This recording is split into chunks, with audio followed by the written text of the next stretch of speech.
Track and field fans have been salivating since the government announced that it had given approval for a limited number of fully vaccinated spectators to be in attendance at this month's Gibson McCook relays.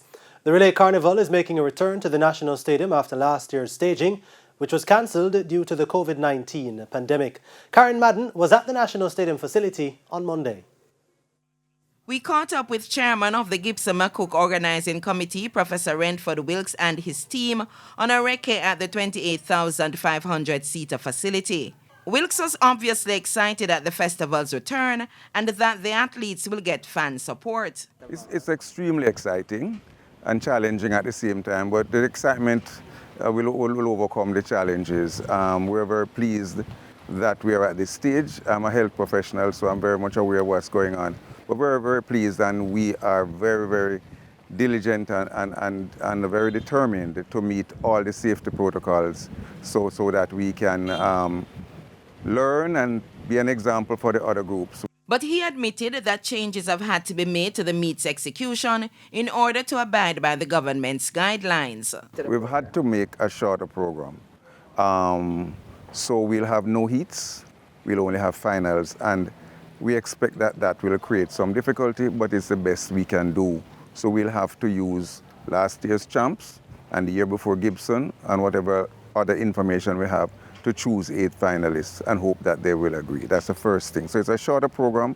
We're starting at 1:30 and we hope to finish at 1 and we hope to finish at about 5:30. Wilkes says although the organizers have had to abort the heats, which in the past used to produce increased excitement, schools have been showing satisfactory interest. We've had no problems.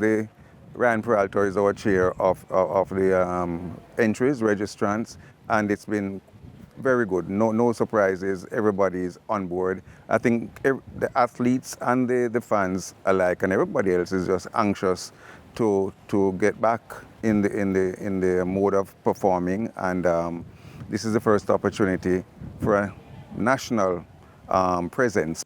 And Professor Wilkes stressed that the fully vaccinated criterion will be in place for the event. Athletes, coaches, managers, and fans, and of course, all persons like yourself, everybody, because we are going through the government provided, can't remember the name right now, but everybody who is going to enter the stadium that day will have to pass through that system and be verified as being vaccinated. Fans wanting to attend the February 26 Relay Festival will have to purchase tickets online and provide proof of their vaccination status. Karen Madden, TVJ Sports. Meanwhile, president of the MVP Track and Field Club and head of World Class Athletics Limited, Bruce James, is pleased that fans will be present at the Relay Carnival.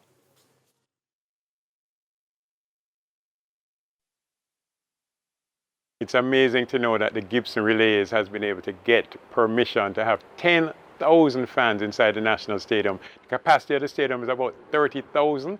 So at a 33% capacity, I think that's an excellent move, and I'm glad that fans will be able to experience track and field live. Yes, we're going to watch it on TV and see it on the internet, but watching it live does something not only for the spectators, but is excellent for the athletes who are competing. The athletes are longing to hear the spectators in the crowd shouting for them, and so we're looking forward to that. And James, whose company provides timing equipment, pointed to the importance of fans to athletes' performance. A lot of what the technical side does is for the spectators.